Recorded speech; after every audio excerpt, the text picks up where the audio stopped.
Você irá ouvir agora um episódio do Estericast, um bate-papo leve, descontraído e bem-humorado a respeito de enfermagem, carreira e vida pessoal. Bem-vindos!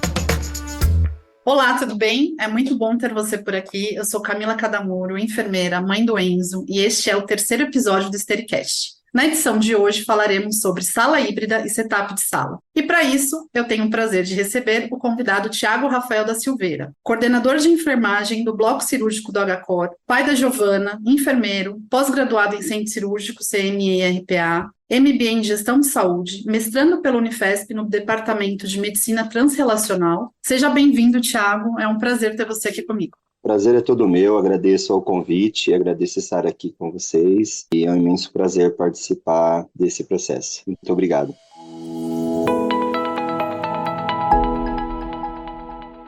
Tiago, agora nesse quadro a gente quer saber um pouco como é que foi a sua trajetória profissional. Conta para nós, como é que você chegou até aqui?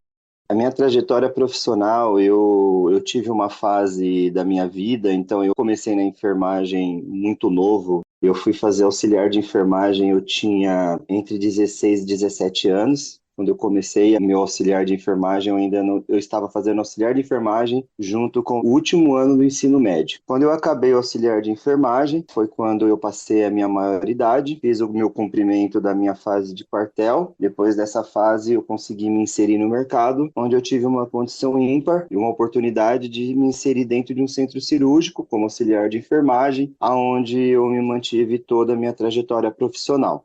Depois desse tempo, eu fui fazer o técnico de enfermagem, né, um segmento depois do auxiliar, onde também eu segui a minha trajetória profissional, onde eu passei por alguns hospitais da região onde eu moro aqui em São Paulo mesmo, e depois disso eu fui buscar oportunidades de mercado, que foi quando eu fui para a capital. E aí dentro dessas oportunidades, eu consegui me inserir em grandes hospitais de São Paulo e me desenvolver no meu trabalho dentro do centro cirúrgico, aonde eu entendi e dentro de alguns incentivos, tanto incentivo da minha própria família, né, e incentivo dos meus gestores, eu entendi que eu deveria ir buscar oportunidades e com isso eu fazer a minha faculdade. Fiz minha faculdade de enfermagem, consegui ser promovido na instituição onde eu atuava como técnico. Dentro dessa função, eu passei por alguns escalonamentos de cargo, né? Comecei como enfermeiro júnior, depois passei por uma outra fase de promoção, e sendo assim, eu fiquei como enfermeiro assistencial durante um tempo, onde dentro do mercado eu tive a oportunidade de assumir um cargo de gestão, um cargo de liderança, que seria o cargo de coordenador de enfermagem, onde nesse cargo eu atuo hoje. Dentro do processo do mercado, tive a oportunidade de hoje estar atuando nessa função dentro do Hospital do Coração, que é o Hospital HCOR, onde eu estou atualmente desenvolvendo as minhas funções. Tiago, você sempre trabalhou em bloco operatório? Sempre trabalhei em bloco operatório, vai fazer 22 anos. E você acha que ter sido auxiliar e técnico antes de ser enfermeiro te ajudou nesse processo? Olha, sem dúvida nenhuma, eu digo que sim. Eu digo que sim, porque o papel do gestor, lógico, sem dúvida nenhuma, o processo de desenvolvimento de capacidade, de estudo, ele te traz um embasamento muito amplo. Mas quando você consegue unir a condição teórica com a prática, isso te enriquece demais dentro do mercado de trabalho. E eu digo que eu consegui, dentro do critério conhecimento técnico e busca do processo teórico, enriquecer a minha capacidade. Hoje eu me reconheço como sentir o que o colaborador da ponta sente, porque eu sei o que ele faz, porque eu fiz por muito tempo. Então eu sei o que o técnico passa dentro de uma sala cirúrgica, eu sei o que o técnico passa dentro de um CME, eu sei o que o enfermeiro passa dentro de um centro cirúrgico, eu sei o que o enfermeiro passa dentro do CME. Quando eu falo passa, tanto passa condições positivas, quanto passa alguns estresses, a condução até da tomada de decisões, e isso, na minha realidade, me trouxe um direcionador, me trouxe um diferencial. Então, sem dúvida nenhuma, eu nunca vou deixar de esquecer a minha essência. Isso me traz uma riqueza muito grande profissional.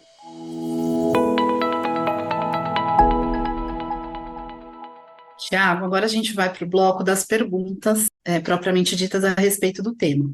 E para a gente começar, eu queria que você falasse um pouquinho do perfil da instituição que você trabalha hoje, tipos de cirurgias, qual é a complexidade do hospital. Hoje eu atuo como coordenador, né, do bloco operatório, respondendo pelo centro cirúrgico, CME e salas híbridas, juntamente com uma gestão, então eu tenho uma gerência que responde dentro dessa área, a gerência que eu respondo. Hoje o HCOR, ele é um hospital que vem focado desde da sua essência em processos de cirurgia cardiológica, paciente cardiológico, que hoje é onde o hospital mais atua. Atuamos em todas as especialidades, né, como a própria cardiologia, neurologia, ortopedia, ginecologia, urologia, todas as especialidades a gente está ali atendendo dentro dessa demanda, mas a gente tem uma expertise de alta complexidade muito bem definida, processos muito bem definidos, né, até pelo volume de cirurgias cardíacas que hoje a gente realiza dentro da instituição. Então, isso para a gente é muito rico, a entrega desse processo de trabalho. Tiago, eu quero que você fale um pouquinho para a gente, no atendimento dessa grande demanda que vocês têm de procedimentos complexos, fala para a gente um pouquinho o que é uma sala híbrida, que nem todos os hospitais têm e nem todo mundo sabe o que é. A sala híbrida, ela se define por uma sala estruturada para receber cirurgias de formatação híbrida. Quando você coloca cirurgia de formatação híbrida, você coloca cirurgias onde elas complementam um processo cirúrgico junto com um processo intervencionista, que seria um processo de hemodinâmica. Então, são aqueles pacientes que vão fazer cirurgias que, no mesmo procedimento, vai precisar de uma demanda intervencionista e, em algum momento, vai precisar da cirurgia convencional. Como, por exemplo, eu vou trazer para você a divisão da sala híbrida. Hoje, a gente tem duas modalidades da sala híbrida. A gente tem a sala híbrida da cardio e temos a sala híbrida da neurocirurgia. Então, vamos lá. Sala de neurocirurgia. É uma sala onde, primeiro, a gente tem uma sala toda estruturada, com o neuronavegador já todo implantado dentro da sala. Então, não precisa vir um equipamento fora, porque ele está todo estruturado já dentro da sala. A gente tem uma ressonância magnética anexa à sala. A mesa cirúrgica é uma mesa cirúrgica onde não precisa você deslocar o paciente para uma outra mesa. Então, o que acontece? Você tem um paciente que vai fazer, vamos supor, uma cirurgia de um tumor cerebral. Esse paciente ele vai ser anestesiado, vai ser posicionado, ele vai lá para a ressonância, na mesa cirúrgica que solta-se, vai lá para a ressonância, faz o exame, posiciona o tumor, ele volta, o médico vai fazer a cirurgia dele, e em alguns momentos ele vai voltar para a ressonância no meio da cirurgia, ali no intraoperatório, e às vezes isso pode acontecer mais do que uma vez, para realmente toda essa condução do processo cirúrgico ali híbrido aconteça da melhor forma possível. Então a gente tem bastante cirurgia de correção de epilepsia, tumores de grande proporção, porque essa sala ela te dá essa condição para que tenha essa mobilização e facilidade.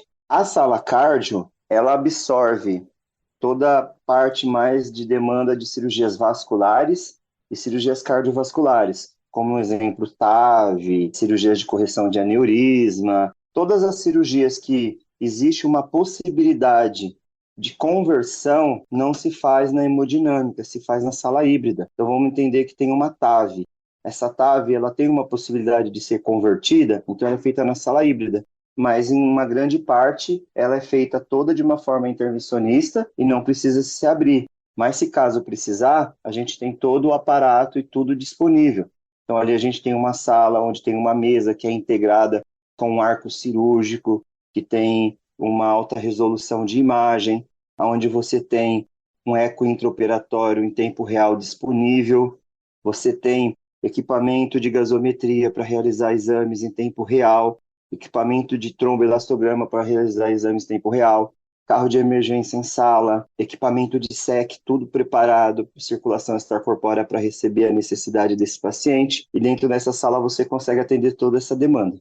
Entendi. Então, se a gente fosse resumir, é uma sala que tem equipamentos que conseguem prover para o médico muito mais segurança para que ele consiga também fazer procedimentos mais precisos, digamos assim. Isso mesmo, consiga fazer procedimentos mais precisos e tem todo um parque tecnológico, pensando no foco profissionais da saúde, até para que a gente faça um entendimento. Imagina se você tem uma sala cirúrgica onde você coloca toda a tecnologia de uma hemodinâmica e de centro cirúrgico na mesma sala. É isso. Tudo que tem uma sala de hemodinâmica e numa sala de centro cirúrgico é feito numa única sala. Por isso que as salas híbridas, normalmente, elas são o dobro do tamanho da sala cirúrgica normal. A gente tem sala híbrida normalmente de 80 metros quadrados. E hoje no HCor, você tem quantas salas híbridas? Temos duas salas híbridas, uma de neurocirurgia e uma de cardiologia. Elas ficam no mesmo espaço das salas convencionais? Não, a gente tem o nosso centro cirúrgico composto por 10 salas cirúrgicas e a gente tem num outro andar, num outro pavimento, as duas salas.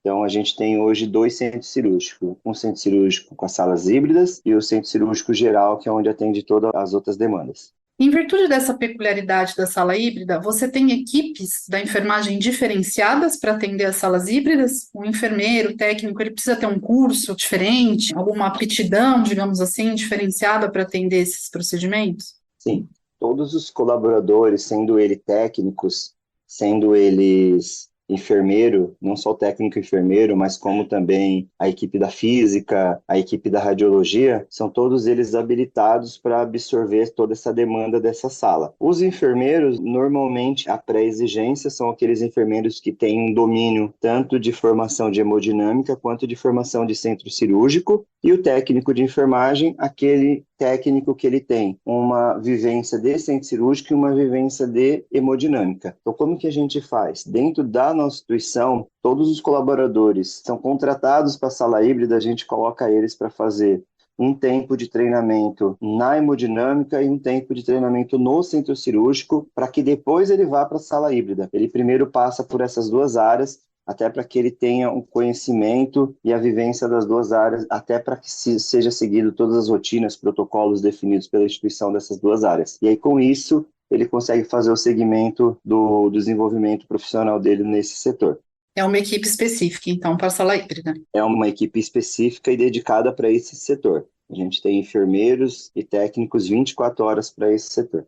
Tiago, agora falando um pouquinho das salas operatórias convencionais, eu queria que você falasse um pouco da sua experiência em relação ao setup de sala.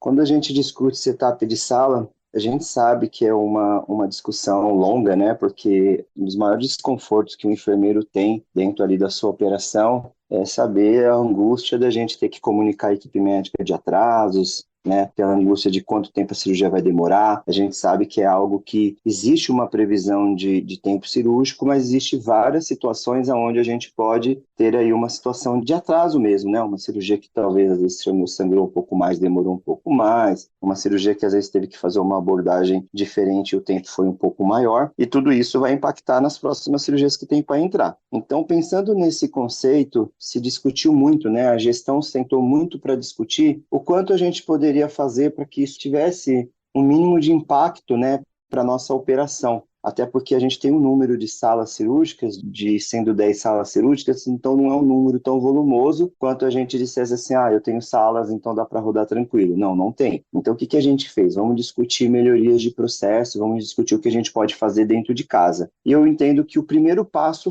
vamos primeiro começar lá pelo CME, porque pelo CME a gente consegue tanto otimizar o setup de sala, quanto a gente consegue garantir a qualidade dos nossos materiais e garantir que esses materiais todos retornem para o CME de uma forma devida, né? Garantindo a limpeza adequada, garantindo aí a redução do risco de biofilme nos instrumentais, enfim. Então, o que a gente fez? A gente fez uma estruturação na escala, onde hoje eu tenho um profissional técnico por período dedicado apenas para a retirada da sala cirúrgica. Ele fica com um BIP. Quando essa cirurgia acaba, a equipe da sala bipa o CME e o CME vai até a sala retirar esses instrumentais. Então, hoje, tudo que é dedicado a instrumentais é retirado pelo CME, como é feito também a cobrança pelo CME de todos os materiais de OPME, que são órteses e próteses, materiais especiais usados em sala. Esse é uma parte do setup para o CME. Em relação ao centro cirúrgico, realizamos a mesma coisa. Fizemos um aumento de quadro, onde hoje a gente tem profissional dedicado na escala para o setup de sala. Então, hoje eu já tenho na minha escala um colaborador que ele não é contado em sala, que ele fica só para o setup de sala. Então, como que funciona? Cirurgia acabou, assim que retira o paciente de sala, já entra a equipe. Centro cirúrgico dedicado para a parte do centro cirúrgico, CME dedicado para a parte do CME, e a equipe de engenharia do setor dedicada para a parte dos equipamentos. Então, a gente consegue otimizar esse setup muito rápido, né? Porque enquanto a equipe de enfermagem do centro cirúrgico está ali retirando o material de farmácia, retirando a parte de anestesia, desforrando uma mesa cirúrgica, o pessoal do CME já retirou a sua parte do CME, onde a gente consegue chamar a equipe de higiene. Equipe de higiene, enquanto está limpando, aquela pessoa do setup do centro cirúrgico já está vindo com o kit da próxima cirurgia. E isso tem tudo uma relação de uma sincronização ali entre a equipe, né? Então, enquanto o setup está fazendo isso, o circulante está voltando da RPA ou da UTI com o paciente que acabou a cirurgia, quando ele volta para a sala dele, a sala já está limpa, já para montar para a próxima. Então, hoje eu digo para você que a gente tem um setup, eu vou te colocar das cirurgias de alta complexidade. Hoje a gente tem um setup de cirurgia cardíaca menor que 20 minutos. Para a gente isso é muito rico, porque é um tempo muito bom pensando em uma cirurgia cardíaca. E também, para que a gente otimizasse, principalmente essa cirurgia de alta complexidade, o que a gente fez? A gente reuniu com os instrumentadores que têm maior expertise dentro da instituição, principalmente das equipes que mais operam dentro do HCOR, e a gente conseguiu otimizar as caixas cirúrgicas dessas equipes, né? As caixas cirúrgicas do hospital. Então, como a gente sabe, né, principalmente os colegas que já estão na área aí mais de 10, 15 anos, sabe que no passado a gente fazia uma cirurgia cardíaca, a gente abria mais de 10 caixas. Você olhava assim no centro cirúrgico, tinha uma cardíaca acontecendo, tinha 10 caixas abertas. Hoje não. A gente hoje faz uma cardíaca abrindo 2 caixas e a serra. E só abre uma 4ª caixa se a gente tiver uma cirurgia de válvula e precisar abrir os medidores. Então, não tem mais aquela quantidade excessiva de caixas que se abria no passado, porque a gente conseguiu entender com a instrumentação, com a equipe médica, olha, para que você abre essa caixa? Eu abro para retirar uma Kelly, eu abro para tirar uma tesoura. Então, vamos trazer a tesoura para essa caixa, vamos trazer o Kelly para aquela outra caixa, e com isso a gente reduziu a quantidade de caixa de uma forma que a gente também consegue otimizar o trabalho. A gente consegue otimizar tanto o trabalho do CME em processamento, como a gente consegue otimizar o giro de sala e propriamente dito no centro cirúrgico. E com isso, o nosso setup acaba ficando um setup aí dentro de um ganho para a gente conseguir fazer um giro adequado, né? Minimizar impactos de atraso, né? Insatisfação por parte da equipe médica, até pensando, o primeiro foco é pensando no paciente, naquela questão do paciente estar em jejum, aguardando uma cirurgia, não dá para atrasar o procedimento, e com isso a gente consegue otimizar e entregar aí dentro do horário previsto e dentro do que a gente tem como expectativa. Nossa, Thiago, 20 minutos para fazer setup de uma cirurgia de alta complexidade realmente é impressionante. Você falou da questão de vocês sentarem com as equipes, né, e verificarem realmente o que eles precisam nas caixas, isso é tão importante. Eu trabalhava num hospital onde a gente não tinha tradição alguma de cirurgia cardíaca, eu tinha uma cirurgia por mês, quando eu tinha, e a gente demorava, sem exagero, 3 horas para montar a sala, porque não era a nossa expertise, e a gente acabava colocando na sala 20 caixas, tudo que eu tinha de cardíaca e vascular eu colocava na sala, porque eu não sabia exatamente o que o médico ia usar, né? E se ele me perguntasse, você tem um clamp de aorta nessa caixa? Eu não sabia, porque eu não conhecia, né, nem o procedimento, nem muito dos instrumentais de cardíaca, e acabava que ao final da cirurgia, como ele não tinha essa informação, ele abria muitas caixas para procurar um item ou outro, né? E a gente acabava realmente na finalização da cirurgia com um monte de material para conferir. Você me disse que você abre 3, 4 caixas quando tem coronária. Você tem alguma identificação visual nos instrumentais para você que separe, que diferencie uma caixa da outra, para ficar mais fácil na hora de fazer a conferência desse material em sala? Sim, hoje as nossas caixas de cirurgia cardíaca, na verdade, todas elas são containers, né? E todos os containers, todas as caixas são ainda identificadas por fitagem, né? Por fita. Então, a gente ainda não tem uma tecnologia de RFID, QR Code, ainda não se tem isso nas pinças, é algo que a gente pretende para o futuro, buscar alguma melhoria em relação a isso, mas todas as nossas caixas são identificadas, sim, são todas fitadas e identificadas visualmente para ser diferenciadas, todas elas, todas as caixas de todas as especialidades. Thiago, aproveitando um pouco da sua vasta experiência e sendo líder de um grande hospital de ponta, e já foi de outros, eu gostaria que você me falasse quais são as qualificações que você mais preza no enfermeiro e como é que isso tem se apresentado para você no dia a dia.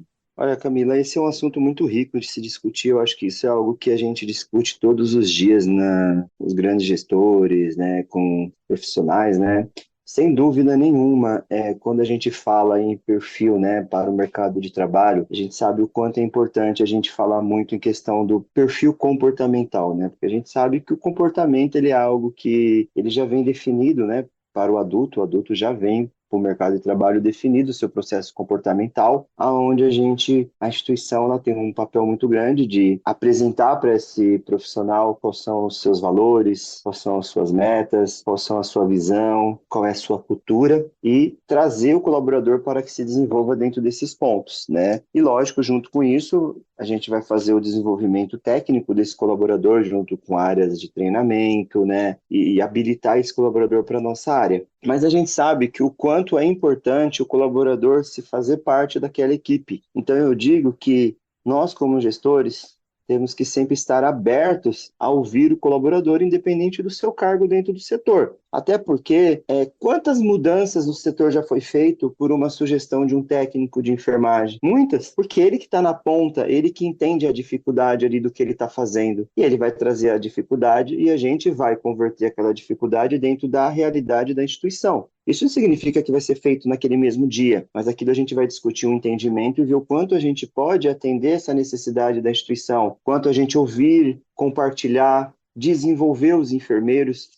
Então eu digo que hoje a gente está num outro momento, né, do mundo corporativo, onde hoje você atribui funções para o enfermeiro, onde ele entende que ele não só está dentro daquela área para fazer aquele papel o assistencial, né? O posicionar o paciente, sondar o paciente, isso é imprescindível, sem dúvida nenhuma, é imprescindível, né? Esse é o papel do cuidar, né? O papel ali do enfermeiro, do técnico, mas o você desenvolver nesse profissional atribuições como ter um olhar de uma escala, como ter um olhar de um cuidado, ele entender o cuidado que ele tem que ter com o parque tecnológico, ele entender o cuidado que ele tem que ter com aquele equipamento, o cuidado que ele tem que ter com aquele material, o quanto isso impacta se não tiver no setor, e quanto isso pode impactar numa suspensão de cirurgia, pode impactar se realmente for necessário fazer a reposição se caso tiver um mau uso. Então, tudo isso você vem trazendo a cultura da instituição para esse profissional e trazendo ele para você. E lógico, né? Dentro disso, você trabalhando com um critério de resiliência, imparcialidade, que eu digo que isso dentro de um setor onde a gente convive com muitas pessoas é muito importante, né? Você ter ali uma imparcialidade de você entender individualmente a necessidade de cada um e tratar, né? Que aí eu acho que é onde entra a equidade, né? Onde você trata uma condição individualmente para cada um que precisa, né? Então, assim, a gente ter esse papel. Então, eu digo que nós, como líderes dentro de uma área, a gente precisa ter esse olhar, né? O profissional, ele ver a gente como alguém que ele possa contar, né? E isso só vai acontecer quando a gente tem transparência no nosso trabalho, né? A gente poder trazer para o colaborador a transparência de uma notificação que acontece, de um incidente que aconteceu, de uma queda que teve, de uma infecção que teve, porque a gente sabe que no passado, e isso eu não falo só do Hospital do Coração que eu trabalho, mas no mundo corporativo, né, eu vou falar para vocês há 20 anos atrás, quem estava na assistência não sabia as infecções que tinha no hospital, não sabia o custo que tinha o material, não sabia uma queda que teve, porque tudo isso ficava dentro das suas áreas e resolvia ali dentro das suas áreas. Hoje não. Hoje as instituições têm uma transparência, onde isso acontece, isso vai para uma reunião e é apresentado para o hospital todo, mas não é apresentado como uma exposição, mas sim como um critério de melhoria para que a gente busque em conjunto processos e uma educação continuada no âmbito de visão de melhoria de processo mesmo, trazer para o colaborador ali, o que a gente precisa? A gente precisa melhorar ali um entendimento, um treinamento, ou é uma tecnologia que está faltando. Eu acho que tudo isso, quando você tem essa transparência, você consegue trazer muito mais esse entendimento para o grupo. Então, hoje, eu digo que isso enriquece muito o processo de trabalho focado nessas ações. Dentro do nosso mundo corporativo, eu acho que o mais importante, que é o que a gente se discute muito hoje, que eu acho que é o que vem amadurecendo muito no nosso mundo corporativo, é a troca de experiências. Eu acho que, sem dúvida nenhuma, essa maturidade, ela chegou de uma forma que eu acho que a gente não vai mais perder essa essência. Quando a gente fala em troca de experiências, então você ter a maturidade, ter a proatividade, né, de ter essa troca de experiências, né? Então, nós, com a nossa expertise de cardiologia, a gente acaba recebendo bastante hospitais que vêm fazer visita para entender como que está o nosso processo, como que a gente roda isso, se realmente isso é algo que acontece, como que eles podem buscar uma oportunidade de levar isso para a instituição deles. E a gente também busca isso quando a gente precisa de melhorar um processo que às vezes a gente não tem uma expertise. Então eu sempre digo assim, quer ver a ilha? Vamos sair da ilha. E para isso eu trago para o nosso mundo corporativo. A gente tem grandes profissionais, grandes instituições dentro aí dos nossos arredores, né, que seja São Paulo, ou que seja até fora de São Paulo também, aonde a gente consegue trocar experiência, porque às vezes a gente está muito focado em grandes tecnologias, em grandes investimentos, que sem dúvida nenhuma eu entendo que isso ele é muito rico, mas às vezes só uma mudança de um pequeno processo, às vezes só uma mudança de uma cultura já consegue fazer com que a gente consiga começar a desenvolver uma melhoria no nosso trabalho, enquanto a gente não consegue aquele investimento, enquanto a gente não consegue fazer aquela programação que a gente queria, porque a gente sabe que tudo está dentro de um conceito, de uma programação, de um investimento, né? Porque quando a gente fala em centro cirúrgico, a gente sabe que o centro cirúrgico ele é muito rodeado a parque tecnológico, o CME rodeado a parque tecnológico. Então, tudo se hoje está focado nisso. E dentro disso a gente tem que buscar uma expertise, buscar pessoas que realmente estejam comprometidas, que realmente querem fazer aquilo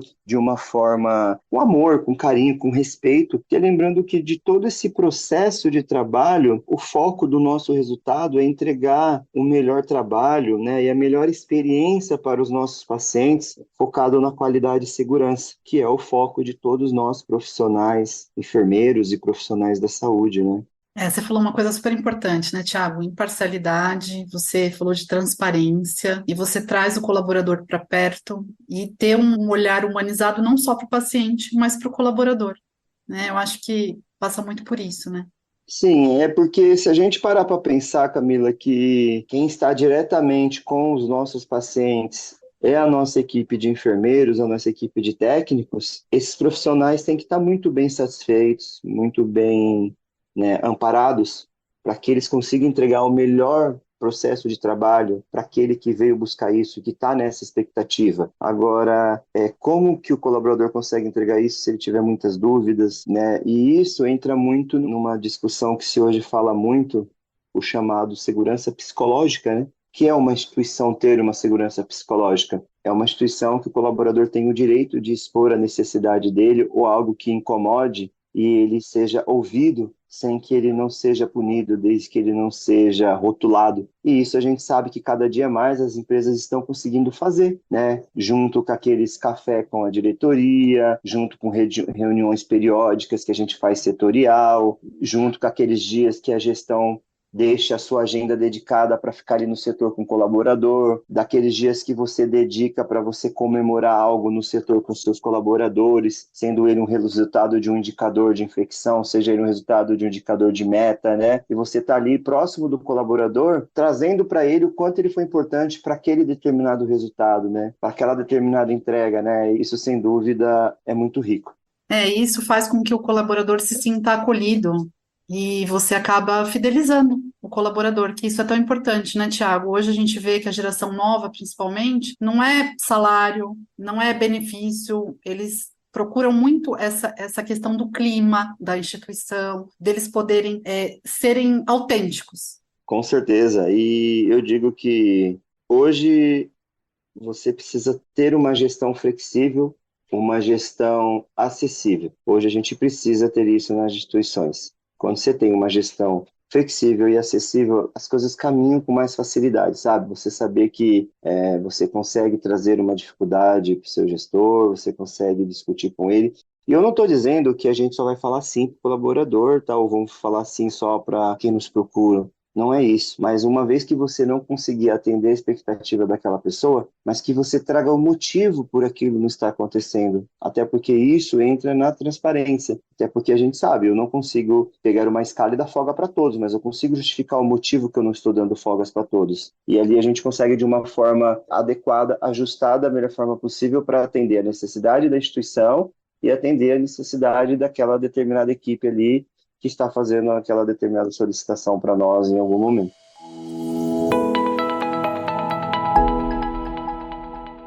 Tiago, agora a gente tem um quadro chamado Passo Plantão, que é onde você, convidado, fala sobre uma história engraçada, um fato bizarro, algo inusitado que tenha acontecido na sua vida profissional ao longo desses anos. Então agora eu passo o plantão para você. Eu dentro do centro cirúrgico, CME, a gente tem bastante situações, principalmente bastante situações que a gente tem que mediar e essas condutas têm que ser tomadas imediatamente. E eu digo o seguinte, que nós, dentro do perfil gestão, a gente tem que assumir um papel, e um papel de protagonista, e o papel é, independente de quem seja a falha é minha também, eu sou o gestor da área, então para mim não importa se a falha foi do técnico ou foi do enfermeiro, ela é a minha falha, porque eu estou à frente do processo, em algum momento pode ser que eu tenha deixado de fazer algo, ou vou ter que fazer algo para que isso não aconteça novamente. Então eu entendo que dentro disso eu sempre assumo, então eu digo que sempre quando uma equipe médica me procura trazendo uma tratativa de queixa e a primeira pergunta deles é: quem que era que estava aqui? Eu falo: doutor, quem estava aqui sou eu. Eu assumo isso. E quando você traz isso, primeira coisa que o médico ele entende e já te respeita. Esse cara toma a frente do processo, então eu não vou conseguir expor ninguém da equipe dele. E aí o tom muda. Então eu digo assim, independente do ocorrido, ninguém sai de casa para falhar, ninguém sai de casa para quebrar, ninguém sai de casa para prejudicar ninguém. Então a gente precisa entender isso, entender onde a gente precisa melhorar as melhores práticas e isso ajustar. Eu trago isso porque se eu não trouxesse essa prévia, eu não conseguiria explicar para você algo que eu vou te trazer. Eu tive uma experiência alguns anos atrás, onde a gente tinha uma cirurgia de coluna agendada, sala toda pronta, paciente na recuperação anestésica para ir para a sala, e o cirurgião chegou na sala, ele foi checar o material e viu que o material todo do OPME não estava na sala. E aí me ligaram e falaram: Tiago, acho que deu ruim, o material não está na sala. E aí eu fui até a sala, liguei para o CME, liguei para o OPME, e nós identificamos que esse material, por algum motivo, não tinha sido solicitado. Era um dia de grande demanda, e aí entrou o desespero. E agora? E agora que aí o médico começou a gritar, espernear, eu falei: olha, vamos fazer o seguinte, vem aqui até a minha sala, vamos conversar, porque eu acho que não é legal a gente ficar se dispondo aqui no corredor. Olha, doutor, eu assumo a responsabilidade, foi uma falha do setor, uma falha da instituição. Independente da decisão que o senhor tome, o hospital vai assumir a responsabilidade junto com o paciente, mas vamos fazer um combinado? O que o senhor acha de, nesse momento agora, a gente assumir qual é a melhor condução para o paciente? O senhor pode nos dar uma oportunidade de reverter isso? Eu gostaria de ver se o senhor consegue liberar o jejum desse paciente. A gente vai conversar com esse paciente em nome do hospital e o senhor volta a operar esse paciente às 18 horas. Eu estou solicitando para a empresa agora o material, vou esterilizar e vou estar na cirurgia do senhor o tempo todo. Ah, mas e a diária a mais do paciente? O hospital vai assumir essa diária, não vai ter custo nenhum adicional para esse paciente. Então tá bom, então vocês vão assumir com o paciente, porque o paciente não vai achar que eu que estou atrasado, não. Fui lá, conversei com o paciente, expliquei, e aí o paciente comeu, foi pro quarto, comeu, às 18 horas voltou, a cirurgia aconteceu. Eu, nesse dia, fiquei no hospital até 23 horas, até a cirurgia acabar. A cirurgia acabou e aí eu vim embora para minha casa. Foi um médico que, enquanto eu estive na instituição, era o médico que a gente tinha ele fidelizado, porque ele entendeu que houve uma falha, mas essa falha foi assumida e teve um comprometimento, não do Tiago, mas da instituição, com ele e com o paciente. E isso eu entendo que é um dos maiores papéis que nós gestores temos que ter. Não adianta eu virar e falar para ele: olha, a falha foi da enfermeira do CME ou foi do enfermeiro do OPME, doutor. Pode deixar que a gente vai tomar uma medida com o colaborador. Nada ia resolver a questão do paciente. Ali o meu foco era o paciente. Não quer dizer que depois eu não fui fazer uma averiguação, entender onde foi a falha, onde a gente poderia melhorar, onde a gente poderia colocar mais filtros, onde a gente poderia otimizar, mas nada disso era para ser justificado naquele momento com a equipe médica. Porque o médico, ele não quer saber você colocar dedos e mostrar para ele culpados. Ele quer a solução, porque ele precisa resolver a condição do paciente. Então, isso,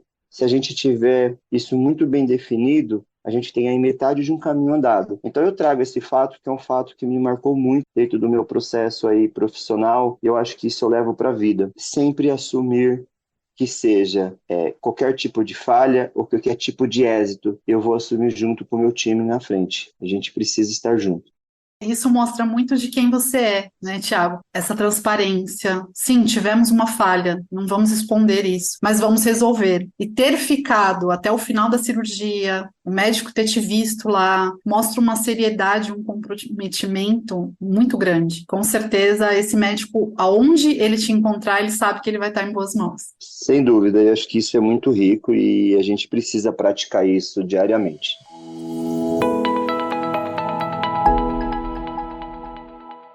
Tiago, agora nós vamos para o quadro Ciclo Flash. Por que Flash? Porque é rápido. Então eu vou te falar uma frase e você vai me responder o que vier na sua cabeça, tá bom? Enfermagem em uma palavra. Olha, resiliência. Resiliência eu acho que resume a vida do gestor. Acho que é algo que a gente precisa praticar todos os dias, né? Eu poderia te falar várias palavras aqui se eu tivesse oportunidade, mas eu acho que a resiliência ela consegue resumir todas elas. Lógico que em conjunto com a resiliência eu trago sempre o foco de qualidade e segurança, que eu acho que é algo que para a vida a gente precisa ter dentro do nosso o cuidar do paciente, né? O cuidar, qualidade e segurança sempre vai estar à frente. Um dia que eu não esqueço. Eu não esqueço das oportunidades e das pessoas que passaram na minha vida e dessas pessoas que eu aprendi muito.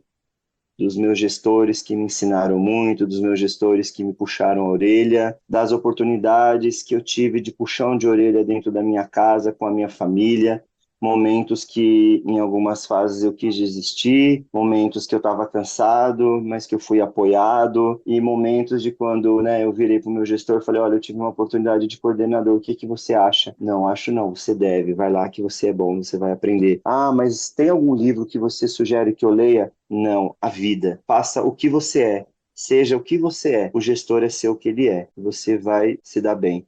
E você, se precisar descer mais algum degrau, você desce e depois você volta novamente. Então, eu digo que as oportunidades e a gratidão por essas pessoas e a gratidão pela família, pelo apoio, eu digo que isso a gente leva para a vida. E isso é muito bom porque sempre em oportunidade a gente encontra essas pessoas, que são aquelas pessoas que a gente consegue agradecer, dar um abraço, pessoas, e a gente fica feliz em saber onde elas estão e aonde a gente também está chegando.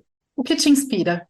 A transparência no meu trabalho, a minha parceria com meus pares, eu saber e eu voltar para minha casa com o meu entendimento do meu dever cumprido por aquele dia, saber que eu entreguei o meu melhor, que eu fiz o meu melhor dentro das decisões, dentro das necessidades que a gente sabe que diariamente são muitas, mas a gente trabalha para sempre tentar entregar o melhor, sabendo que o melhor, que seja ele para o colaborador, para o prestador de serviço, ele vai refletir para o nosso paciente. Então, quando eu falo de o que me inspira, eu digo para você que é a transparência do nosso trabalho.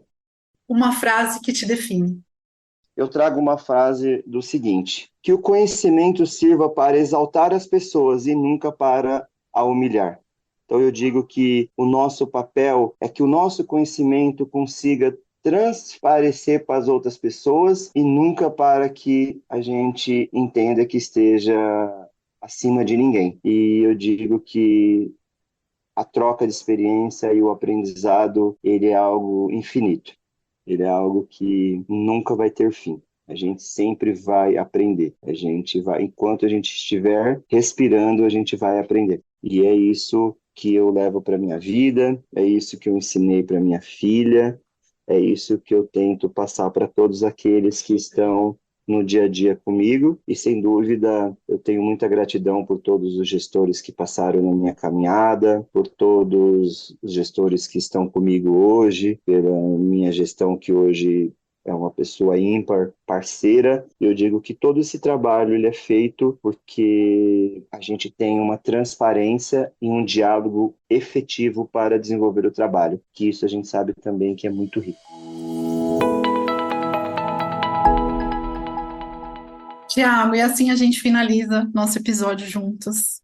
Foi um prazer enorme estar com você, conhecer um pouco mais da sua vida pessoal, da sua trajetória profissional, entender um pouco o momento que você está e como você entende a enfermagem. Obrigada por tanto, por ter compartilhado tanto conhecimento com a gente. Assim como nos 2 primeiros episódios, que foram com a enfermeira Lígia a respeito de limpeza e com a Marcela falando sobre consignado, eu tenho certeza que quem nos ouviu saiu com muita coisa na cabeça e muitas informações para colocar em prática. Obrigada.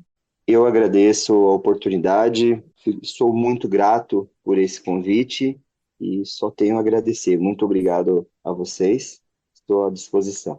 Bom, esse foi o 3º episódio do Stericast. Pessoal, não deixe de nos acompanhar nas principais plataformas de streaming e nos seguir no Instagram, @stericast.br. Curta, compartilhe, opine, nos ajude a fazer episódios cada vez melhores. Obrigada pelo carinho da sua audiência e semana que vem voltaremos com mais um episódio. Até lá!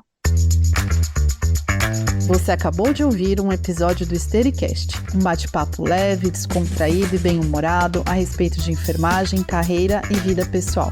Até a próxima!